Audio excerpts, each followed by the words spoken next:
So I opened up Twitter the other day, just scrolling through, and I saw something. I couldn't believe it. The numbers are out on Andor, and it's actually bigger than I thought it would be. So I click on the post. Here it is. And I'm like, okay, Andor increased viewership by 40% by the end of season 1 to season 2. Obi-Wan Kenobi decreased by 16% over its run. Ahsoka decreased by 31% over season 1. The Acolyte decreased 33% over its run. I'm like, so what does this mean? And I come down here. Okay, it's by the wrap. Let's click on it. Let's see what it is. And I go to look and I can't even see it. So here we are. We're at a dilemma right now, and I'm going to find out. No, I'm not going to pay for a week. I'm going to do the free trial and see what these stats are really about. Where did they come from?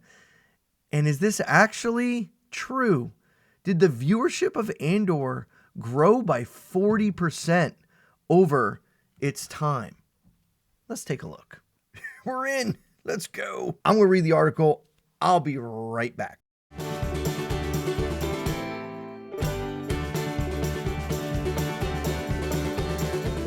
Okay, so they spoke to 6 executives about this. This article really doesn't paint the picture. I want to go back to the tweet. I want to see more specifically, okay, increased in viewership by 40%. It's not really in the article. It just talks about some of the minutes watched. It doesn't mention the 16% drop. It only really mentions the 31% decrease of Ahsoka in the article, unless I missed it. There was a lot of fluff in there. I gotta remember to cancel that subscription. I was hoping that in the reality of talking to those 6 executives and getting behind the scenes reporting that there was some actual data they were pulling from. The only data that they really showed was this screenshot or this graph here showing Star Wars Disney Plus viewership, minutes viewed in the final week in millions. So what they're doing though is, I think, somewhat misunderstanding. I think the decrease shows that people were watching less, and less. But the increase does not necessarily mean the same thing. Here's what I mean by that. Follow my train of thought. Maybe I'm wrong. This is a true statistic, but it's very misleading. Here's what I mean by that. When we look at this graph, we see that season 2 of The Mandalorian, Book of Boba Fett, Obi-Wan Kenobi, season 1 of Andor, Ahsoka, Acolyte, Andor, right? Season 2. We see the difference between the viewership numbers in the finale week versus the beginning week. But here's the problem that these statistics do not take into account. Some people didn't even start watching until they heard about it and moved on from other things and came to it late.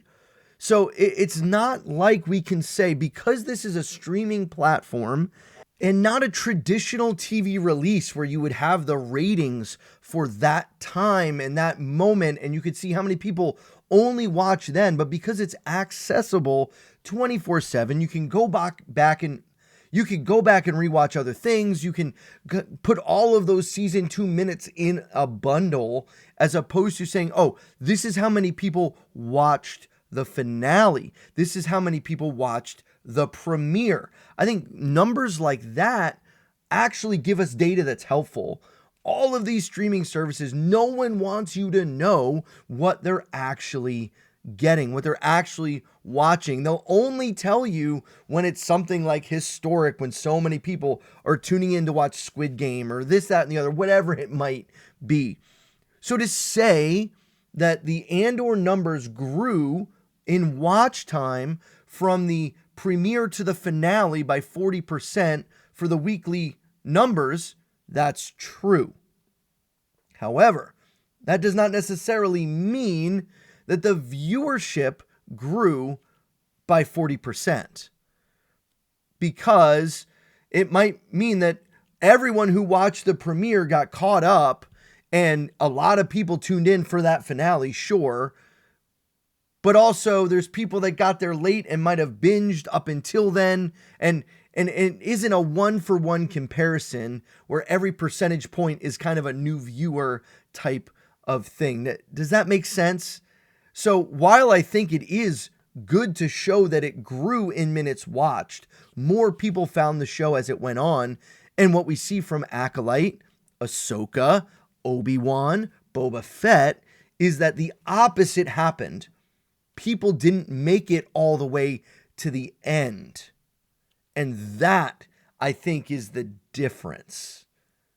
The difference is shows that are successful, that I think you can step back and say where success is, are shows that not only retain its viewer all the way through, but also attract new people over time. Andor did both of those things. It's kind of like a successful YouTube video. If I go back into the analytics of this channel, the things that people will watch, the videos that take off, that people watch more of, are the videos that people sat here for longer watching. And so if that's you, you're sitting here longer watching, first I'd ask you, please hit the like button. Second, I would say, thank you for still watching, because that then tells the analytics, tells YouTube, hey, people enjoyed this and kept watching, so more people will want to see this. That's kind of the same thing, except we don't get the back-end analytics to see how many views actually happen on each episode, how many unique accounts are logging in and watching. Even that's not a viewership data specifically. Ratings themselves are a little bit kind of ambiguous.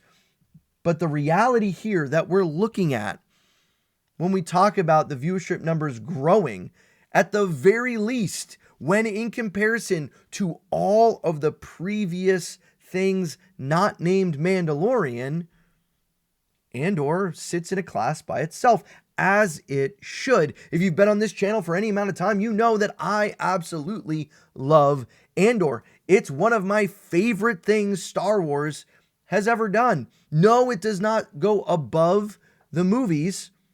It doesn't. I think the movies and theatrical things are their own. But when we're talking about Star Wars that we get to enjoy, new Star Wars here now, it's peak. It's great. It's fantastic. And I love talking about it.